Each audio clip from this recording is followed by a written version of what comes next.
ठरलं तर मग या मालिकेच्या पुढील काही येणाऱ्या भागांचे लेटेस्ट त्याचबरोबर इंटरेस्टिंग अपडेट आपण आपल्या आजच्या या व्हिडिओमध्ये जाणून घेणार आहोत. अजिबात वेळ वाया न घालवता सुरुवात करूया आपल्या आजच्या या व्हिडिओला. तर आजच्या भागामध्ये आपण पाहतो की संपूर्ण सुभेदार कुटुंबीय हे अचानक तडकन उठून खाताच उभे राहिलेले असतात. त्यांना खूप मोठा धक्का बसलेला असतो, कारण त्यांच्यासमोर उभी असते ती म्हणजे प्रिया आणि अश्विन. प्रियाने सगळं स्वतःचं सामान वगैरे घरी आणलेलं असतं आणि आता ती खोटं नाटक करत असते, हसून सगळ्या घरातल्यांकडे बघत असते. ती अश्विनला असं दाखवण्याचा प्रयत्न करत असते की घरी येऊन ती खूप खुश आहे, तिला खूपच जास्त आनंद झालेला आहे. ती आता लगेचच घरात पाऊल टाकायला पुढे सरसावते. त्याबरोबर लगेच संपूर्ण सुभेदार कुटुंबीय हे एकत्र येतात. तर सायली ही प्रियाला तिथेच थांब तन्वी असं सांगते. त्याबरोबर प्रिया जागेवरच थांबते. तर सायली प्रियाला म्हणत असते, एक गोष्ट लक्षात ठेव, तुला आता पुन्हा ह्या घरामध्ये जागा नाही. पुन्हा माझ्या घराच्या उंबरठ्याची पायरी चढायची हिंमतसुद्धा करू नकोस. आज केलीस, पुन्हा केलीस तर याद राख, गाठ माझ्याशी आहे हे विसरू नको. त्याबरोबर आता प्रिया ही पुढे येत असते. तर अश्विन तिला लगेचच सांगतो की एक मिनटं, माझ्या बायकोला अडवणारी तू कोण? ती ह्या घरामध्ये येऊ शकते. त्याबरोबर लगेचच आता प्रताप हा अश्विनला म्हणत असतो, अश्विन तू काय बोलतोयस ते तुला तरी कळतंय का, की उगाचच बोलायचं म्हणून काहीही बोलतोयस रे. त्याबरोबर तो म्हणत असतो, डॅड म्हणजे तुम्हाला नेमकं म्हणायचं काय? त्यावर तो असं विचारल्यावर प्रताप म्हणत असतो, तन्वी इथे कशी आली असेल, काय ते तरी माहिती आहे का तुला? त्यावर अश्विन म्हणतो, कशी आली असेल म्हणजे? कोर्टाने ती निर्दोष आहे असं सिद्ध केलं आणि मग ती इथे सुटून आली का? तुम्हाला वाटतंय माझी बायको पळून आली आहे जेलमधून? हे बघा डॅड, तसं काही वाटत असेल तर प्लीज तुम्हा सगळ्यांना सांगतो की माझी बायको तन्वी ही कोर्टात स्वतः निर्दोष सिद्ध झाल्यानंतरच इथे आली आहे. त्याबरोबर लगेचच सायली म्हणायला लागते, कोर्टाने तुला निर्दोष सिद्ध केलं असेल, पण आम्ही मात्र तू निर्दोष आहेस असं मानत नाही. त्यामुळे तुझ्यासाठी ह्या घराचे दरवाजे कायम बंद होते आणि बंद राहतील. तू पुन्हा आमच्या घरामध्ये येण्याची हिंमत करू नकोस. ताबडतोब चालती हो इकडनं, समजलं? त्याबरोबर मग मात्र आता प्रियाला राग येतो आणि प्रिया ही सायलीला म्हणायला लागते, मला घरातनं निघून जा सांगणारी तू कोण गं? स्वतःला समजतेस काय? सांगतेसच कशी मला? त्याबरोबर मग मात्र आता कल्पना सायलीची बाजू घेते आणि म्हणत असते, ती या घरची सून आहे आणि ती जे म्हणते ना ते अतिशय योग्य आहे आणि मुळात आम्हा सगळ्यांना सुद्धा तिचं मत पटतंय. त्यामुळे तू पुन्हा आमच्या घरामध्ये येण्याची हिंमतसुद्धा करू नकोस. पुन्हा जर आमच्या घरावर पाऊल टाकण्याचा प्रयत्न केलास तर याद राख, गाठ माझ्याशी आहे. आतापर्यंत मी तुला प्रत्येक वेळेस पाठीशी घातलं, पण आता बास, आता नको. त्याबरोबर सायलीला सुद्धा आता कल्पनाचं मत पटतं. तर लगेचच प्रिया म्हणायला लागते, आई अगं असं काय बोलतेस तू? मी सुद्धा या घरची सून आहे ना, मग ही मला कशी काय सांगू शकते असं की मी या घरामध्ये नाही यायचं म्हणून? त्यावर कल्पना म्हणत असते की तू या घरची सून वगैरे काही नाहीसा आणि प्लीज सारखं मला आई आई आई म्हणू नकोस. नाही आवडत आहे मला ते, समजलं ना? अगं तुझ्यासारख्या मुलीची आई होण्यापेक्षा मी स्वतःचा जीव देईन ते मला परवडेल, पण तू मला आई म्हणू नकोस. त्याबरोबर आता प्रतापसुद्धा म्हणत असतो, खरं सांगू का तुला तन्वी, आमचं दुर्दैव हे की तू प्रतिमा आणि रविराजची मुलगी आहेस आणि हे त्यांचंसुद्धा दुर्दैव आहे बरं की तू त्यांची मुलगी आहेस. अगं एकसुद्धा गुण घेतलेला नाही आहेस का तू तुझ्या आईवडिलांकडनं? अशी कशी आहेस तू? शी, एक जरी गुण असताना तरी बरं झालं असतं तुझ्यात, असं ते आता म्हणत असतात. तर आता दुसरीकडे महिपत हा साक्षीकडे आलेला असतो आणि तो आता साक्षीला सांगत असतो की प्रियाला बेल मिळाली आणि प्रिया तुरुंगातून सुटली. आता हे ऐकून साक्षीला खूप मोठा धक्का बसतो. ती म्हणत असते, हो तिला बेल मिळाली? हेच सांगायला तुम्ही इथे आलाय ना? म्हणजे तुम्हाला हे सांगायचं आहे की आता मी आयुष्यभर या तुरुंगामध्ये सडत राहणार. आता ती प्रिया इथून बाहेर पडून स्वतःचं आयुष्य अगदी आनंदात मजेत मस्त जगणार, तसं तिला हवंय तसं, आणि मी मात्र इथे तुरुंगामध्ये सडत राहणार. माझं मात्र काहीच होऊ नाही शकत, हो ना? हेच सांगायचं आहे ना तुम्हाला? त्याबरोबर आता महिपत तिला म्हणत असतो की हे बघ बाळा, तू असा विचार करू नकोस. त्यावरती म्हणत असते, विचार करू नको तर मग काय करू? सांगा ना, काय करू मी? माझ्याकडे काय आहे करण्यासारखं? आहे काही? नाही ना? विचार करतच थांबावं लागणार आहे मला. आणि आता ना मला कळून चुकलं की मी ह्या 4 भिंतींमध्येच मरणार आहे. त्यामुळे प्लीज प्लीज तुम्ही आता पुन्हा पुन्हा माझ्याकडे येऊन मी इथे मरणार याची मला जाणीव करून नाही दिलीत तरी बरं होईल. पुन्हा मला भेटायला येण्याची तसदी तुम्ही घेऊच नका. मुळात तुम्हाला गरजच नाही आहे ना मला भेटायला येण्याची, कळलं? त्याबरोबर आता महिपत म्हणत असतो की साक्षी अगं असं नको बोलूस, ऐक जरा माझं. पण ती म्हणत असते मी सांगितलं ना तुम्हाला, जा इकडनं तुम्ही जा. आणि आता ती जोराने हातपाय आपटायला लागते. आता मात्र महिपतला स्वतःच्या मुलीची ही अवस्था बघून खूपच वाईट वाटत असतं. त्याबरोबर इथे आता लगेचच अश्विन म्हणायला लागतो, बास पुरे झालं, काय चाललंय तुम्हा सगळ्यांचं? तन्वी माझी बायको आहे, त्यामुळे ह्या घरात राहण्याचा तिला पूर्ण हक्क आहे. तिला ह्या घरातनं कोणीच घराबाहेर काढू शकत नाही. समजलं ना तुम्हा सगळ्यांना? त्यामुळे सगळ्यांनी बाजूला व्हा आणि तिला घरात घ्या. त्याबरोबर आता लगेचच अस्मिता म्हणत असते, नाही अश्विन, या सर्वात तुझी मुळात काही चूकच नाही आहे. कारण तन्वी स्वतः गोड गोड बोलून दुसऱ्याला भुरळ कशी घालते हे मला व्यवस्थित माहिती आहे. त्यामुळे तू हिच्या बाजूने बोलतोयस त्यात मला चुकीचं किंवा गैर काहीच वाटत नाही. तू बोल तिच्या बाजूने. त्याबरोबर लगेचच आता प्रिया म्हणायला लागते की तुम्ही सगळे असं का बोलताय मला? मी काय केलं एवढं? हे बघा, मी जे काही केलं ना ते तुम्हा सगळ्यांसाठीच केलं होतं. महिपतच्या धमक्यांची मला भीती वाटत होती म्हणून खरं तर मी हे असं केलं. पण प्लीज आता सगळ्यांनी समजून घ्या, मला माफ करा, ऐका ना माझं. पण कोणीच तिचं काहीच ऐकून घ्यायला तयार नसतं. सायली लगेचच प्रियाला म्हणायला लागते, बास झाली ग तुझी नाटकं, बास, चालती हो पहिली इकडनं, निघ. त्याबरोबर मग मात्र आता लगेचच प्रिया ही उगाचच नाटक करायला लागते. सायलीला म्हणायला लागते की सायली तू असं नको बोलूस. हे बघ, माझ्या घरच्यांशी बोलते ना मी, तू गप्प बस. हे बघा सगळ्यांनी मला समजून घ्या, तुमच्यापेक्षा महत्त्वाचं माझ्यासाठी काहीच नाही आहे. आई अगं तुझ्यावर मी माझ्या सख्ख्या आईपेक्षाही जास्त प्रेम केलं आहे. खरं तर मी तुला माझी आईच मानलं आहे. त्याबरोबर लगेचच कल्पना तिला म्हणायला लागते की हे बघ तन्वी, उगाचच्या उगाच नाटक करू नकोस. आणि सायली, खरंच माझं चुकलं, मी तन्वीसारख्या मुलीवर विश्वास ठेवला, तुझ्यावर विश्वास ठेवायला हवा होता मी, पण माझ्याकडून चूक झाली, मला माफ कर.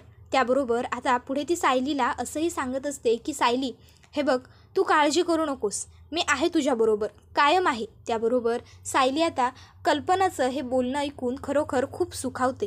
तर लगेच कल्पना म्हणत असते, आमची सर्वात मोठी चूक झाली ह्या नालायक मुलीवरती विश्वास ठेवला. आजच्यानंतर तन्वी पुन्हा कधीच या घरात येऊ नको. हे घराचे दरवाजे तुझ्यासाठी कायमचे बंद म्हणजे बंद. त्याबरोबर मग मात्र आता हे ऐकून प्रियाला खूप मोठा आश्चर्याचा धक्का बसतो. तर इथे सायली ही मात्र आता कल्पनाकडे बघत असते. तर कल्पना म्हणत असते, मी तुझ्यावर प्रेम करून जगातली सर्वात मोठी चूक केली आहे तन्वी. आता तरी कळतंय का तुला की मला तुझा किती राग येतोय ते? कमीत कमी आता तरी निघ, आता तरी अजून माझ्या नजरेच्या समोर थांबू नकोस. मग काय, मग आता लगेचच प्रिया ही तिकडनं जातच नसते, काही केल्या ती तिथेच उभी असते. त्याबरोबर आता कल्पना म्हणते, अजून जर तुला स्पष्ट ऐकायचं असेल ना तर ठीक आहे, अजून स्पष्ट करून सांगते तुला, तू म्हणजे कोळसा आहेस कोळसा, आणि सायली ही हिरा आहे, तिने कायम हे घर जपलं, सांभाळून घेतलं. त्याबरोबर आता विमल म्हणत असते, माफ करा तन्वीताई, लहान तोंडी मोठा घास आज घेतेच, पण खरं सांगू का, ह्या घरात तुम्ही येण्या अगोदर हे घर खरोखर खूप आनंदात होतं, सुखी होतं. आम्ही सगळे या घरामध्ये आनंदाने सुखाने राहत होतो. पण जेव्हापासून तुम्ही या घरात आलात ना, घराची शांती दूर झाली.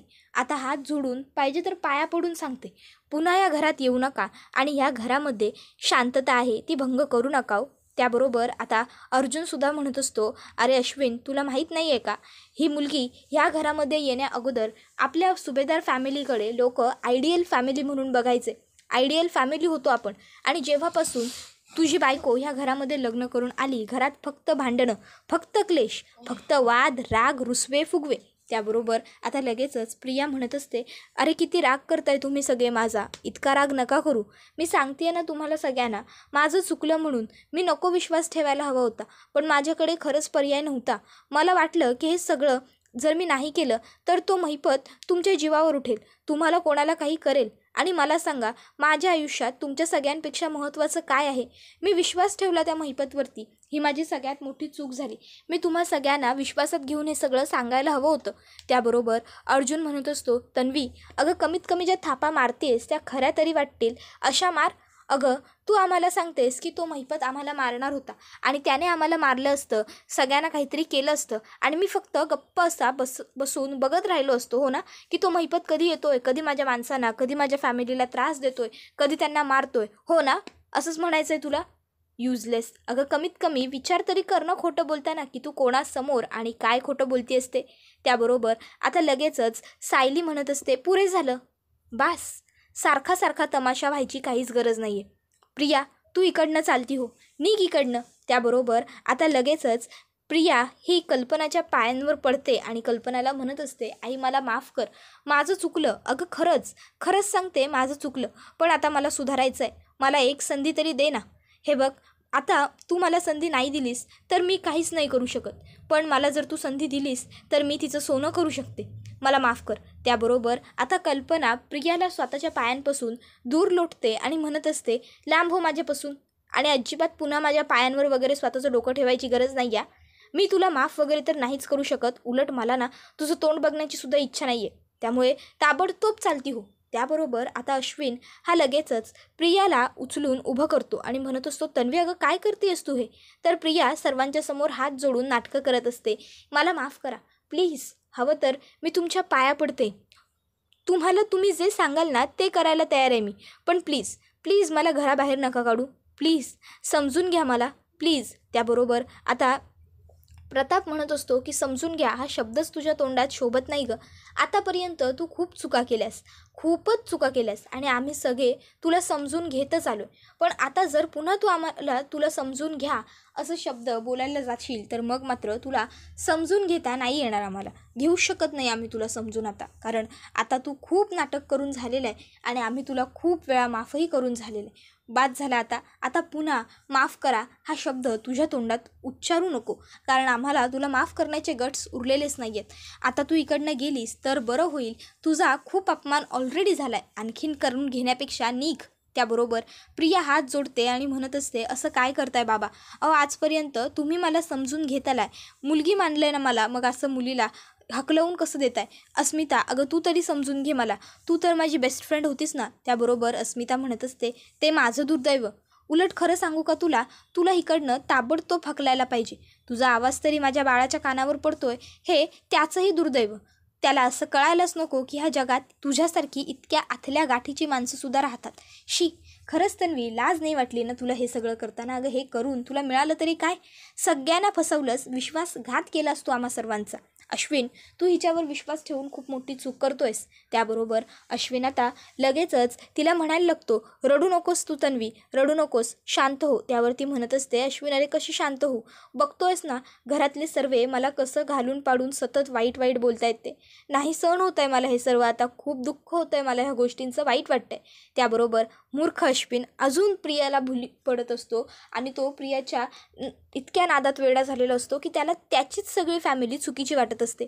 तर आता सायली म्हणत असते, बास, पुरे झाला हा तमाशा, पुरे झाली तुझी नेहमीची नाटकं, तू आता निघ इकडनं. प्रिया स्वतःलाच मारून घ्यायला लागते. सायली म्हणते, पुरे झालं ग, म्हटलं ना बाद झालं म्हणून, नेहमीची नाटकं आहेत तुझी.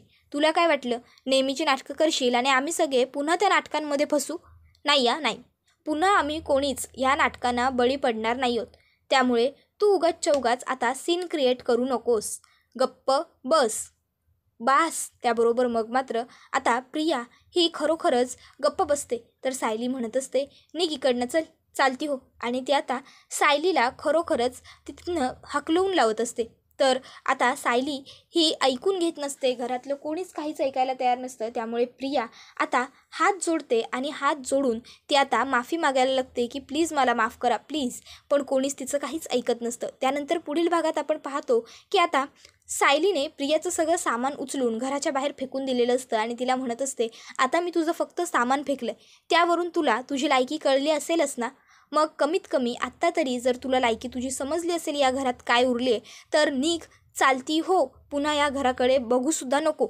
अश्विन लगेचच सायलीवरती ओरडतो, माझ्या बायकोबरोबर ह्या पद्धतीने बोलायचं नाही, समजलं, आवाज कमी कर. त्याबरोबर आता अर्जुनला सुद्धा राग येतो आणि अर्जुन आता अश्विनला पुढे येऊन सांगतो, माझ्या बायकोशी सुद्धा या भाषेत बोलायचं नाही, समजलं, आता ह्या दोन भावांमध्येच भांडण व्हायला लागतं आणि हे बघून घरातल्या सगळ्यांनाच खूप मोठा आश्चर्याचा धक्का बसतो की अरे हे दोघं आपापसात का भांडतायत. त्याबरोबर लगेचच आता इथे अश्विन हा अजूनही प्रियाची बाजू घेत असतो. तर सायली अर्जुनला तुम्ही जरा शांत व्हा असं सांगत असते. तर आता आपण पुढे पाहतो की कल्पना ही सुद्धा म्हणते की या मुलीला ह्या घरात थारा नाही. तरीही प्रिया निर्लज्जासारखी तिथेच उभी असते. ती कोणाचं काही ऐकूनच घेत नसते. एवढे सगळे तिला सांगत असतात की निक इकडनं, चालती हो इकडनं, जा, पण ती त्यांचंही ऐकायला तयार नसते. मग आता मात्र सायलीला राग येतो. सायली म्हणत असते तुला बोलीभाषा समजत नाहीच आहे ना, मग आता तुला तुझ्याच भाषेत समजावते, थांब. आणि ती सरळ आता प्रियाच्या हाताला धरते आणि प्रियाला खेचत तिकडनं बाहेर घेऊन चाललेली असते. प्रिया स्वतःला सोडवण्याचा प्रयत्न करत असते, पण सायलीच्या हातातून सुटणं तिला शक्य होत नसतं. मग काय, आता सायली प्रियाला खेचत खेचत तिकडनं बाहेर काढते घराच्या गेटच्या. इतक्यात कल्पनासुद्धा आता मागून तिचं सगळं सामान घेऊन आलेली असते आणि कल्पना प्रियाचं सगळं सामान बाहेर फेकून देते. त्याबरोबर सायली आणि कल्पना दोघी एकमेकीकडे पाहतात. तर सायली म्हणत असते बघितलंस ना, आता तरी कमीत कमी कळालं का की तुझं स्थान काय आहे, तुझी लायकी काय आहे. तुझं सामान बघून तर आता तरी अंदाज बांध की तुझी या घरात आता काय गरज आहे ते. त्यामुळे प्लीज आता पुन्हा आमच्या घरात परत येऊ नकोस, विचारच करू नकोस आणि घराकडे तोंड करून सुद्धा झोपू नकोस, समजलं ना, चालती हो. त्याबरोबर आता लगेचच सायली आणि कल्पना ह्या दोघीजणी घराचा गेट हा बंद करतात आणि गेटला कडी लावतात. तर आता अश्विन हा बाहेर प्रियाकडे आलेला असतो आणि आता प्रियाला खरं तर खूपच जास्त राग आलेला असतो हे सर्व बघून, पण तिच्याकडे गप्प राहण्या वाचून दुसरा कोणताही पर्याय नसतो. मग आता प्रियाला राग आलेला असतो तर सायलीसुद्धा तिच्याकडे रागाने बघत असते. दोघी एकमेकीला खुन्नस देत असतात. तर अश्विन हा प्रियाला उठवून उभं करत असतो. प्रिया उभी राहते. सायली तिच्याकडे रागाने बघत असते. संपूर्ण सुभेदार कुटुंबीय यावेळेस सायलीच्या पाठीशी ठामपणे उभं असतं. सर्वजण प्रियाकडे रागाने बघत असतात आणि हा व्हिडिओ इथेच संपतो. व्हिडिओ आवडला तर व्हिडिओला लाईक करा, चॅनलवर नवीन असाल तर चॅनलला सबस्क्राईब करा आणि बेल आयकॉन आठवणीने प्रेस करा, जेणेकरून तुम्हाला पुढच्या प्रत्येक व्हिडिओचं नोटिफिकेशन मिळत जाईल आणि सर्व व्हिडिओंचा आनंद हा अगदी उत्तम पद्धतीने घेता येईल. आजच्या पुरतं इथंच थांबूया. पुढचा व्हिडिओ येईपर्यंत धन्यवाद.